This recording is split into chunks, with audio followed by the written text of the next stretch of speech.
Evangelio según Juan, capítulo 18, versículo 28.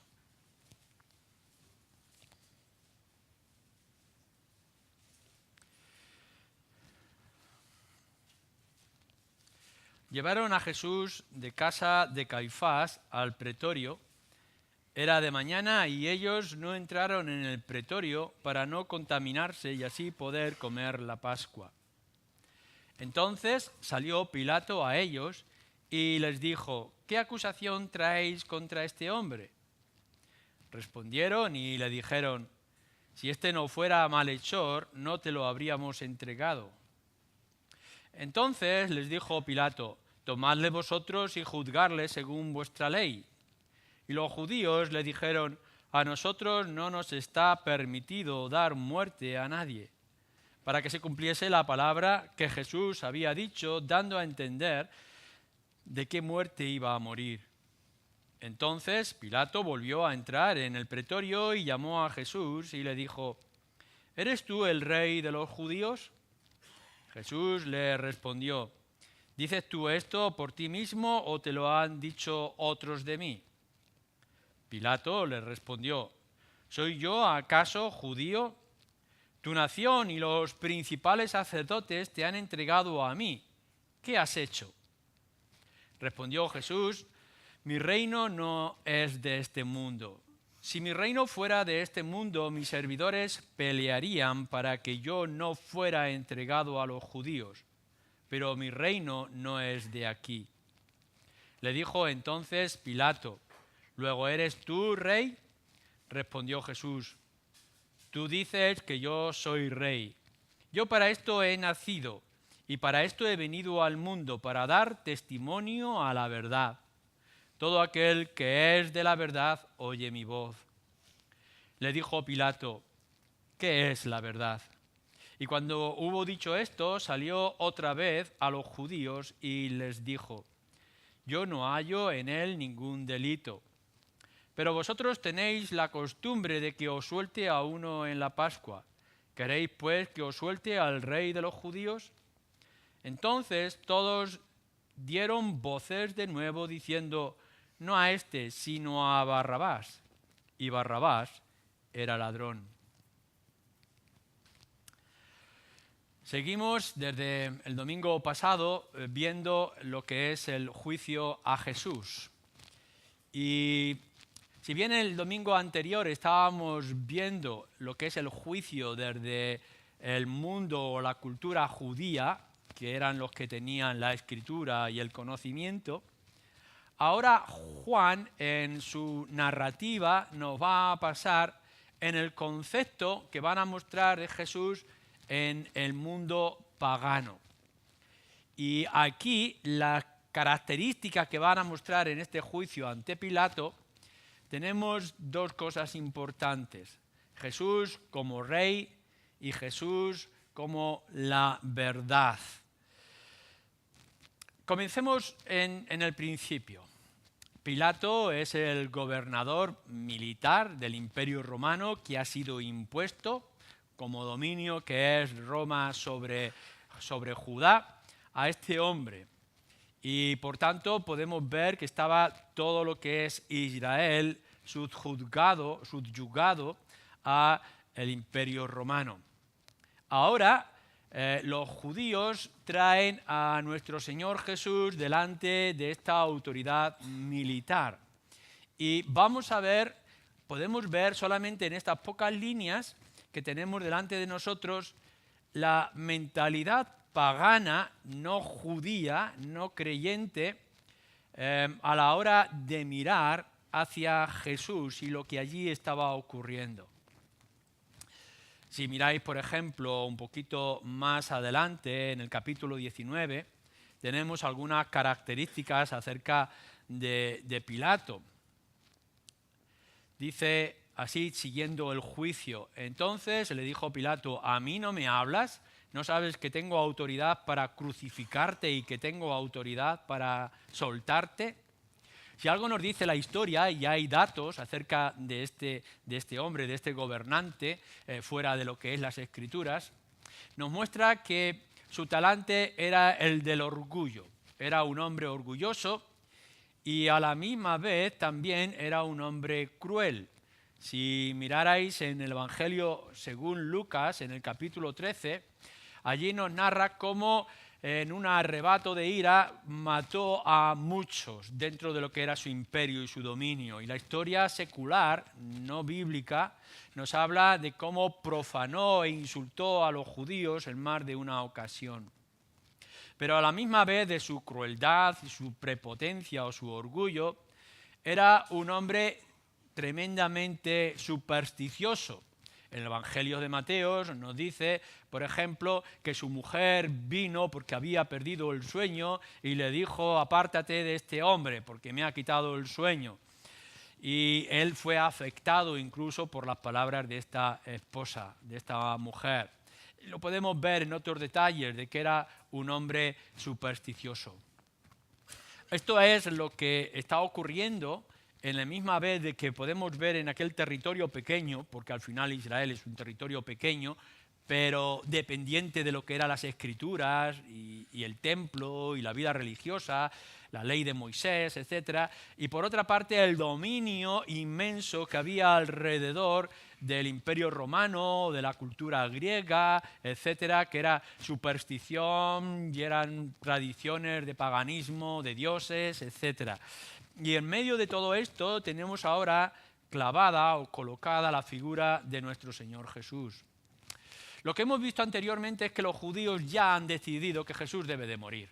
Ya lo decíamos, según una profecía que ellos mismos habían visto, habían entendido, era necesario que Jesús muriera por todo el pueblo y por eso lo van a entregar a los romanos.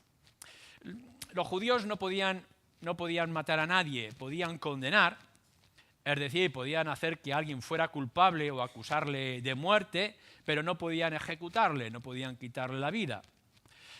Pilato no les agrada para nada, incluso hubo algunas revueltas en contra de Pilato, según nos narra la historia, y tampoco les gusta Roma. Había algunos celotes, había algunos movimientos judíos que estaban muy opuestos al imperio romano, otros no. Incluso el mismo Herodes tenía familiaridad y relación con el imperio romano, pero había grupos que estaban en contra de Roma y estaban en contra de Pilato, no les gustaba en ninguna manera esta persona, pero a la hora de quitarse del medio a nuestro Señor Jesús, pues lo presentan para que le condenen. Pilato, conforme vemos en esta historia, no está dispuesto en primer lugar a seguir la inclinación y los deseos de los judíos. Y no acusa o no culpa en momento alguno a Jesús. Es interesante que recordemos que para un hombre como Pilato, sencillamente quitarse a alguien del medio con facilidad no era un problema. Es decir, en cualquier momento podía haber dicho, pues venga, que vaya un soldado y le corte la cabeza o lo quite del medio o lo mate a palos dentro de la prisión. Pero para que se cumpliera todo lo que está predicho o anunciado en las Escrituras, era necesario que ocurriera como vamos o como estamos viendo que ocurra. No es indiferente o al menos es indiferente en todo lo que es externo en la cultura judía. Yo no soy judío, a mí qué más me da lo que vosotros podáis decir, pero a la misma vez esta figura le choca y le sorprende. La muerte de nuestro Señor Jesús no podía ser hecha en secreto. En más de una ocasión a lo largo de todo el Evangelio hemos visto que nuestro Señor Jesús debe de morir levantado en alto, es decir, que debe ser una muerte pública y debe ser una muerte visible. Esto es muy importante que lo podamos entender. El Señor Jesús tiene que morir en una muerte de cruz y una muerte maldita, como nos dice en el Evangelio según Mateo, y tiene que ser de una manera pública. Hubiera sido fácil la traición de los sacerdotes y de los fariseos, de alguna manera haber quitado del medio al Señor Jesucristo. En algún momento estuvieron a punto de apedrearlo, aun cuando iba en contra de la ley de Roma, pero no lo pueden hacer, se les impide, el Señor Jesús se libra de ellos. Herodes podía haber dicho, no me molestéis con estas pequeñeces, que vaya un soldado y que le corte la cabeza. Tampoco está ocurriendo. Porque el dominio, como ya decíamos, de todo el juicio no lo tienen ni los judíos y no lo tiene Pilato, lo tiene Dios. Todo está controlado por Él, es decir, que todo lo que estamos viendo aquí no ocurre según las circunstancias, según la lógica, según la historia, sino que va a ocurrir según lo que Dios permite y estaba planeado que vaya a ocurrir. Así, aun viendo el carácter de los fariseos y de los líderes, los sacerdotes judíos, y viendo el carácter de Pilato, ellos no tienen el control sobre la vida y la muerte de nuestro Señor. Va más allá. Así que el diseño de que nuestro Señor Jesús tiene que morir en alto, levantado, y tiene que morir en la cruz, no es una decisión del momento o de la gente, sino de mucho más alto.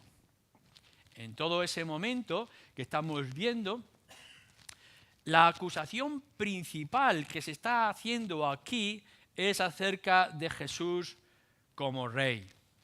Los judíos hicieron varias acusaciones acerca de nuestro Señor. Si miráis conmigo en el Evangelio según Lucas, en el capítulo 23, podéis leer conmigo,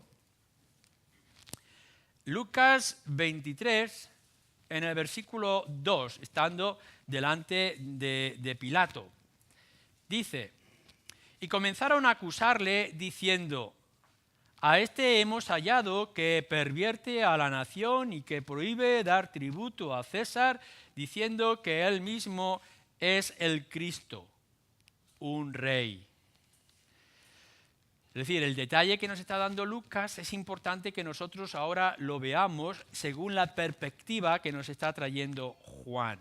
3 acusaciones hacen los judíos, el pueblo de Israel, contra Jesús. Que pervierte a la nación con su interpretación de las Escrituras o aplicación de la ley, en sus comentarios acerca del sábado, etcétera, etcétera. El cómo no pagar impuestos, que dice que no quería pagar los impuestos, cosa que está contradicha con algunos de los actos de nuestro Señor Jesús, y que se quiere declarar rey de los judíos. Juan, de estas 3 acusaciones y de testimonios falsos que otros podrían dar acerca de Jesús, como que quería destruir el templo, etc., Juan resalta aquí el de ser rey. Esta es la aclaración que Juan quiere hacer con respecto al mundo pagano. Había una mala intención de parte de los judíos. Si los judíos hubieran traído ante Pilato diciendo, bueno, Jesús quiere destruir el templo, Herodes habría dicho, muy bien, que lo haga. Jesús está pervirtiendo toda la cultura judía y la ley. Pilato podía haber dicho, muy bien, no me importa. Porque son cosas ajenas al Imperio Romano, que le daba igual a aquel hombre que pudiera decir acerca del templo o acerca de la ley o acerca de los rituales judíos. Lo que están haciendo, y lo quiere resaltar Juan, es este hombre quiere hacerse rey. Y esto sí va a hacer presión, o esperaban que fuera a hacer presión en Pilato. Acusarle de que él dijera que era el Mesías no tendría ningún problema, es más. Incluso, de alguna manera, en este sincretismo general que podría ocurrir, podrían haber dicho, bueno, pues un dios más, dentro de lo que es toda nuestra parafernalia de dioses y todo nuestro montón de dioses griegos, romanos, incluso hindúes, que ellos podrían considerar qué más nos da tener a alguien más en medio de nosotros. No tendrían ningún problema.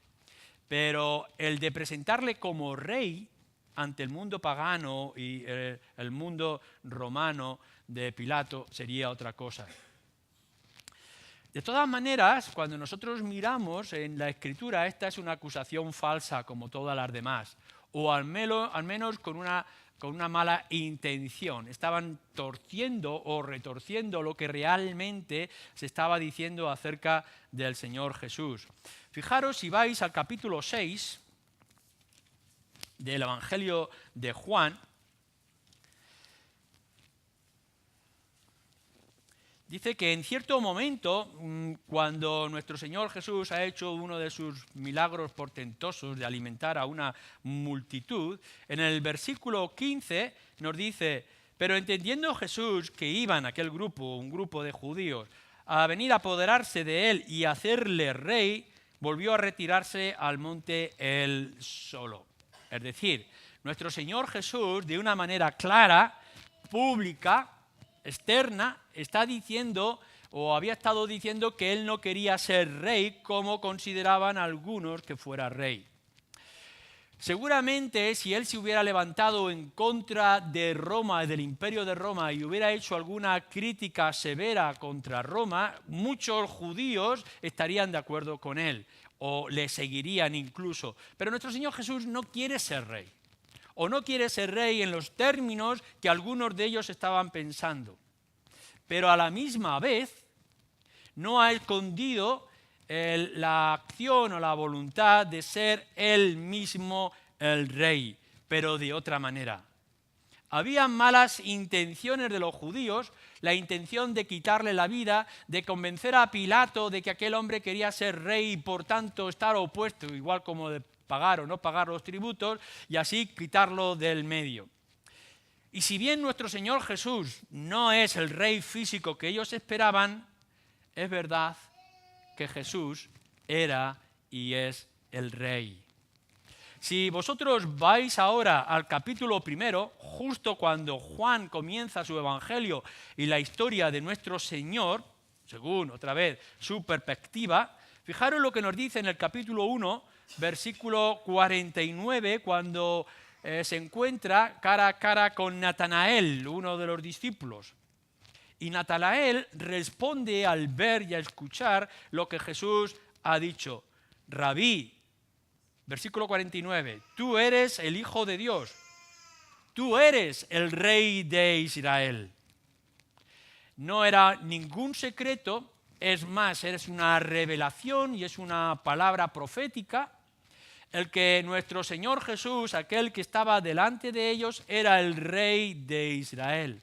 Aquellos creyentes o aquellos que estaban confiados en la promesa del Antiguo Testamento y por tanto lo estaban aplicando en nuestro Señor Jesucristo, sabían que Él era el Rey, pero de una manera diferente a lo que se podía esperar. En el capítulo 12 lo volveremos a encontrar, y si miráis en otros de los evangelios, el Evangelio de Mateo, capítulo 21, etcétera, podemos ver más de una ocasión donde se declara que nuestro Señor Jesucristo, de una manera contundente y definitiva, estaba mostrando que era el Rey de Israel, el descendiente de David, la promesa de aquel rey, según los profetas, que gobernaría por siempre y que su reino nunca tendría fin.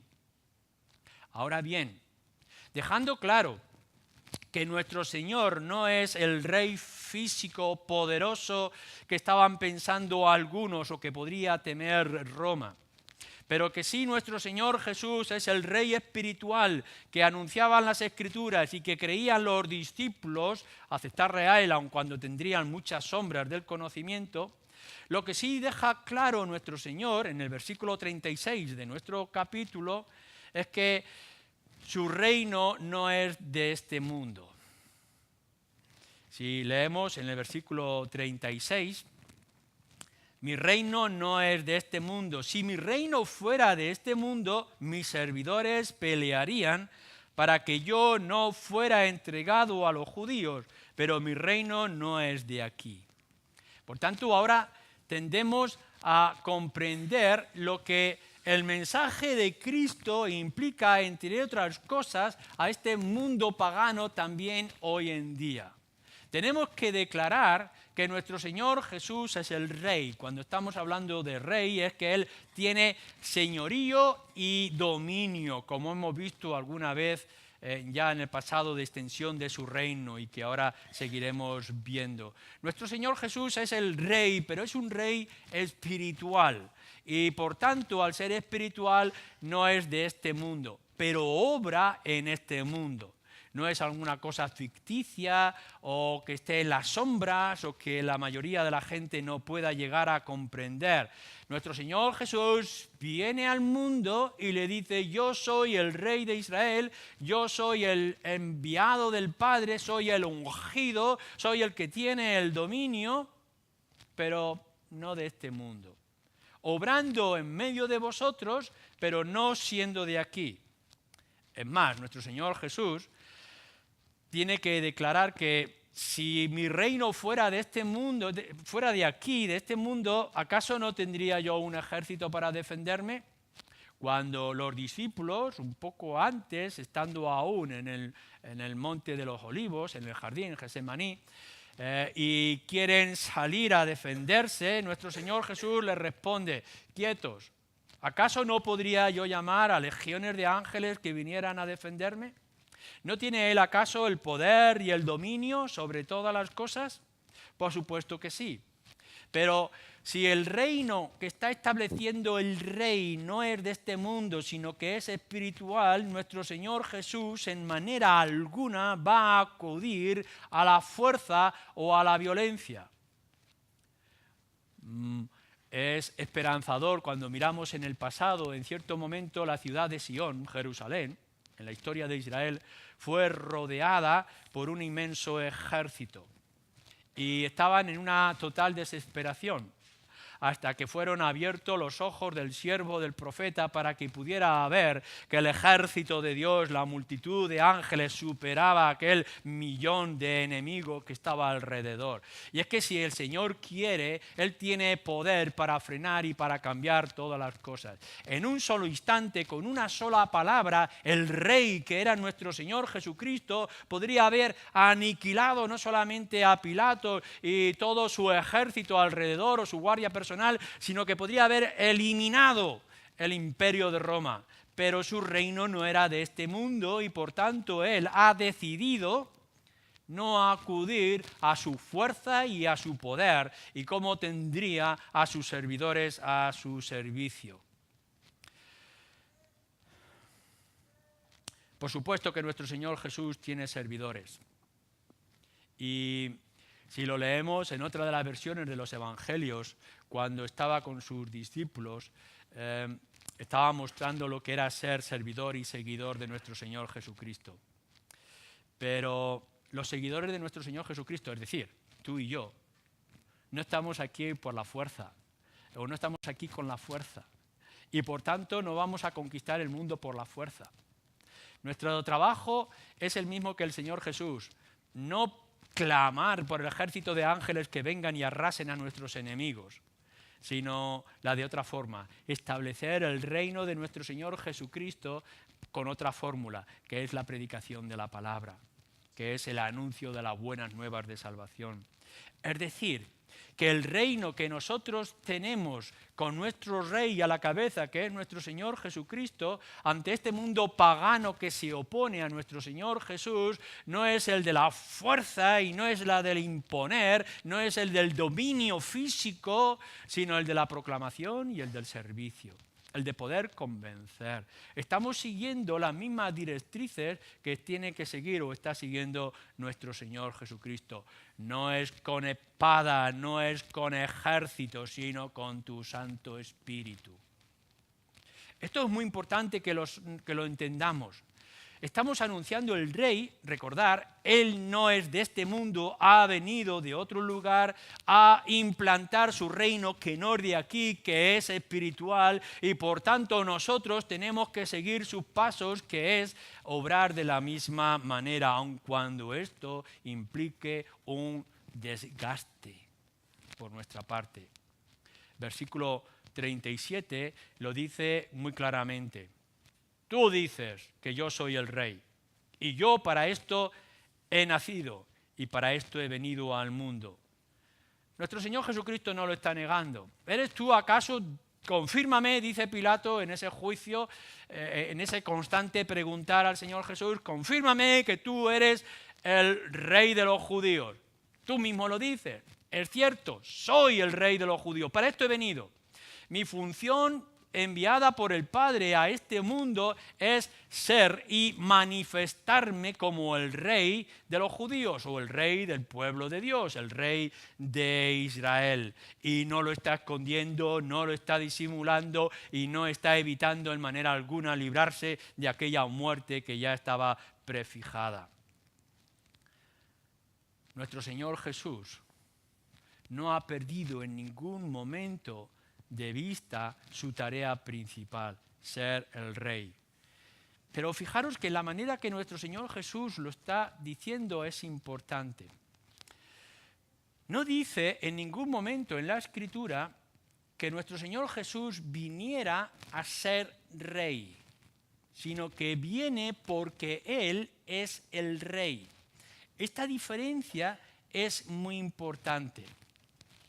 Constantemente vemos revoluciones en nuestro mundo. Es decir, hay un señor que está allí en el imperio de Babilonia, de Asiria, de los sirios, de los griegos, de los romanos, constantemente lo podemos ver. Hay alguien que está en el trono y otros que se rebelan para tomar el trono. Es un imperio contra otro imperio y constantemente reyes caen y otros se hacen. Y podemos ver, porque la historia es muy curiosa, de que hombres muy sencillos que han nacido en aldeas han conseguido un inmenso dominio. Recordad, por ejemplo, a Atila, el rey de los hunos, de la nada y poder convertirse en alguien importante y que tenga un dominio inmenso. Lo podemos ver, gente que no es nada, intentar conseguir ser algo, ser el rey. Pero esto no es lo que está diciendo nuestro Señor Jesucristo. No ha venido a establecer un reino, no ha venido a que alguien le considere o le llame o le tome como rey, sino que Él ha venido a este mundo porque es el rey. Claro, lo que sí estamos viendo es que nuestro Señor Jesús vino de una manera humilde y que Él nació en un establo con un carpintero y una joven virgen acusada, y que lo podemos ver durante sus años de madurez crecer en manera anónima, y lo podemos ver ser maltratado como alguien insignificante que no se esperaba de él cultura alguna, pero en ningún momento ha dejado de ser el rey. Y eso estaba establecido en la antigüedad. Su reinado, que viene de fuera de este mundo porque Él ha venido como rey, no ha sido establecido por otro imperio de criaturas, sino que Él es el rey porque ha sido el rey de siempre en toda la creación y en toda la historia de la humanidad, y en todo caso está cumpliendo el mandato y el deber de su Padre que está en los cielos.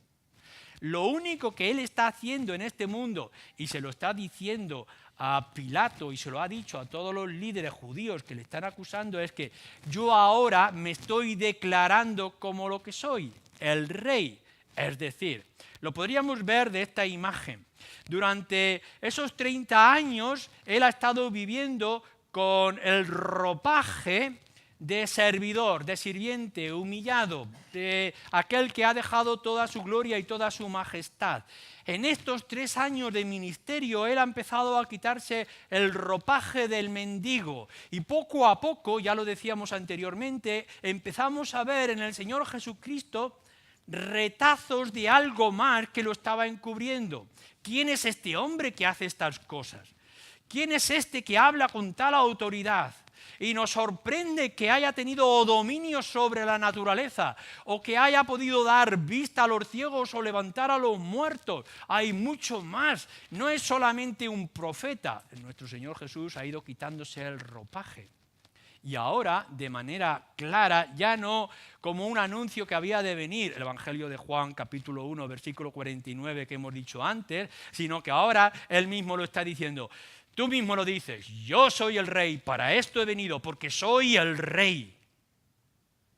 Cuando nosotros vamos al mundo pagano, al mundo de Pilato, al mundo que nos rodea, el que ellos piensan que tienen el dominio y que pueden dar o quitar la vida, Pilato lo dice, yo te podría dar la vida, o perdonar la vida, o te podría quitar la vida. Y nuestro Señor Jesús está diciendo entre sí, eres un ignorante, no te estás dando cuenta de lo que está ocurriendo, estás delante de aquel que ha venido a tomar lo que es suyo.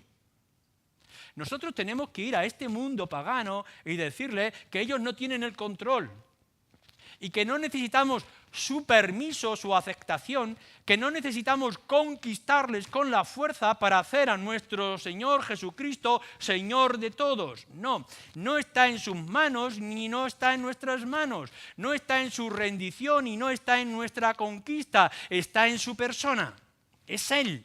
Y Él se declara y Él elige el momento y la forma en que se declarará Señor de todas las cosas. Y cuando Él quiera, según su voluntad y el tiempo y circunstancia, doblegará a cada uno de los hombres a que doblen sus rodillas y reconozcan que Él es el Señor.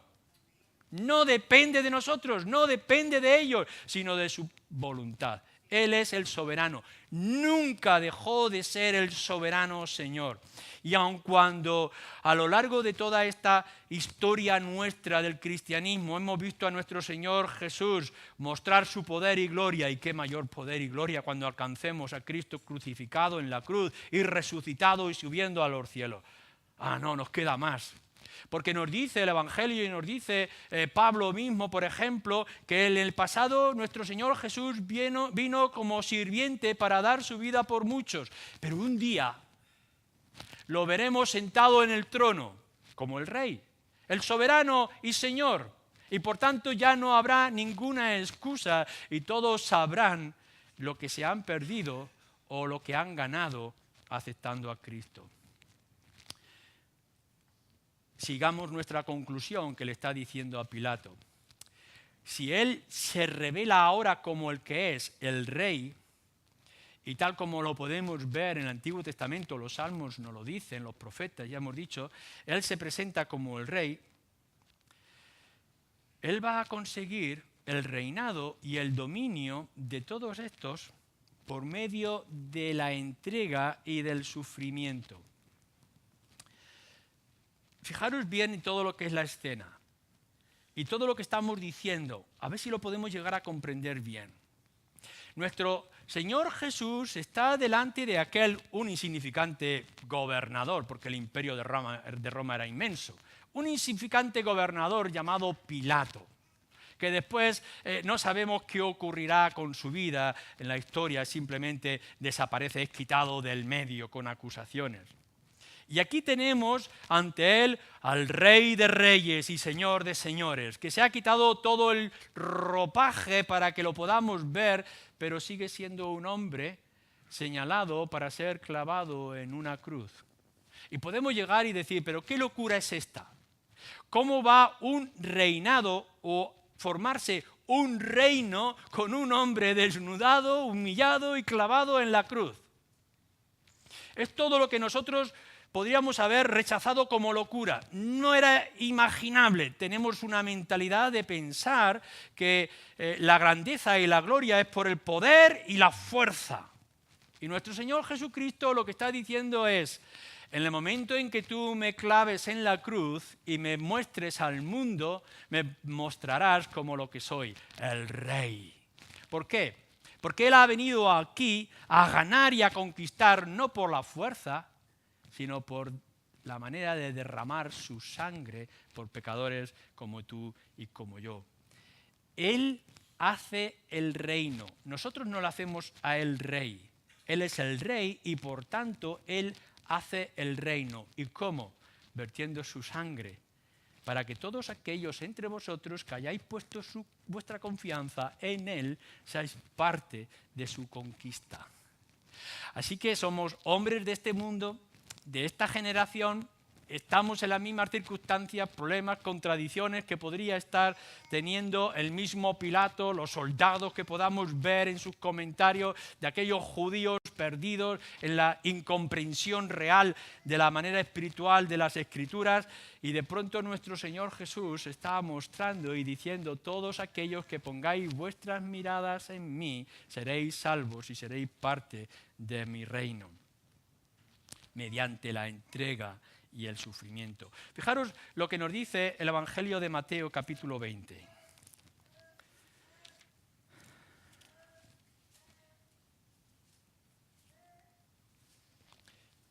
En el versículo 28, Evangelio según Mateo 20, 28, palabras de nuestro Señor Jesucristo, como el Hijo del Hombre, él mismo, no vino para ser servido, sino para servir y para dar su vida en rescate por muchos.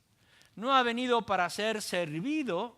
El reinado no es el que nosotros le honremos y le sirvamos, sino el del servicio, dando su vida en rescate por muchos.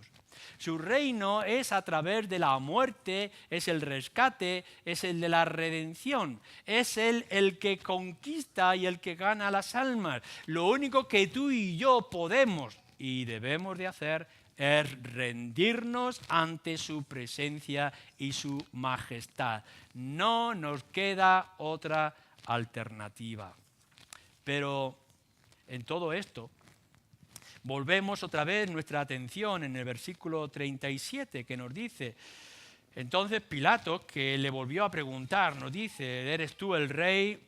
Respondió Jesús: tú dices que yo soy el rey, yo para esto he nacido y para esto he venido al mundo, para dar testimonio a la verdad. Todo aquel que es de la verdad oye mi voz.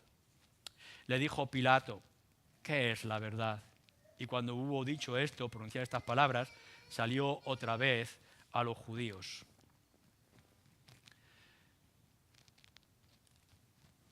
¿Qué es la verdad? Yo no sé cuántas veces vosotros habéis escuchado en esta sociedad en la que vivimos y en nuestra cultura esta expresión, cuando estamos proclamando el mensaje de la verdad y decimos que Cristo es la verdad, etcétera, etcétera.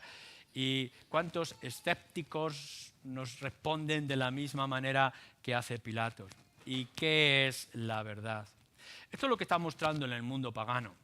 Tenían muchísimos dioses, pero aquello era una manera caprichosa de vivir. Según el dios que a ti te interesaba, tú te acercabas y hacías los sacrificios al dios que a ti te gustaban, ya fuera la diosa Afrodita o Venus, o ya pudiera ser el dios de la guerra, etc. Y ahora Pilatos, ante la declaración clara, contundente, precisa de nuestro Señor Jesucristo, él responde: ¿y qué es la verdad? Pero no como una pregunta esperando una respuesta, sino como una pregunta escéptica diciendo: a mí no me interesa, no lo sé, me marcho. El gran problema de nuestra sociedad hoy en día no es el ateísmo, aun cuando nos pueda presionar de tantas maneras. No es el paganismo o cualquier otra religión que esté a nuestro alrededor. El problema del corazón del hombre es el agnosticismo, es la indiferencia, es la despreocupación. No es que haya llegado a una convicción errada acerca de otro Dios, de otra religión, de otra idea, o que haya dicho que no hay ninguna religión buena, sino el de la indiferencia, el de hacerse preguntas y no buscar las respuestas. Y esto es lo que está ocurriendo delante de nuestro Señor Jesucristo. Aquel hombre tiene la verdad delante, tiene el rey que se ha revelado, tiene todo el poder. Lo único que tendría que haber mostrado o preguntado a los testigos, indagar acerca de él. ¿Quién es este hombre? ¿Qué es lo que hace? Que me traigan a sus discípulos, que me traigan a aquellos que se oponen. Quiero saber acerca de Jesús. Y había encontrado evidencia más que suficiente para ver en aquel hombre algo muy distinto. Fijaros bien que un poco más adelante, cuando nuestro Señor Jesucristo está en la cruz y ve un soldado, un centurión romano, las palabras de nuestro Señor Jesús y cómo convergen con la situación de oscuridad, de tinieblas, no le queda otro remedio que decir: este es. Pilato podría tener la misma oportunidad, el mundo tiene la misma oportunidad, tú seas quien seas tienes la misma oportunidad. Estás delante de nuestro Señor Jesucristo si tienes todas las evidencias de que Él es el Rey que ha venido a conquistar y a recoger lo que es suyo. No está pidiendo permiso, no tiene por qué luchar, simplemente se rinde, da su vida y rescata lo que es suyo. Y está delante de ti, lo tienes en el frente, cara a cara. ¿Cuál es tu reacción? ¿Simplemente preguntar y no esperar respuesta? ¿Es esta la idea de hoy? ¿Es esta la idea tuya que tienes? Claro, tenemos una clara respuesta y que profundizaremos en otro día. Jesús es la verdad. Él es la verdad que estaba esperando Pilato y que está esperando nuestra generación agnóstica, está esperando el mundo que nos rodea. Jesús es la respuesta, Jesús es la verdad. Pero Lo importante también cuando nuestro Señor Jesús está haciendo esto no es que nosotros conquistemos la verdad, sino que la verdad nos conquista a nosotros. Fijaros cómo lo pone Juan en las palabras en la boca de nuestro Señor Jesucristo. Yo para esto he nacido y para esto he venido al mundo, para dar testimonio a la verdad. Todo aquel, fijaros bien, que es de la verdad, oye mi voz. No es lo opuesto, no está diciendo el que oye mi voz encontrará la verdad, sino lo que dice, el que está en la verdad, oye mi voz. Porque no depende de tu caprichosa elección en esta hora.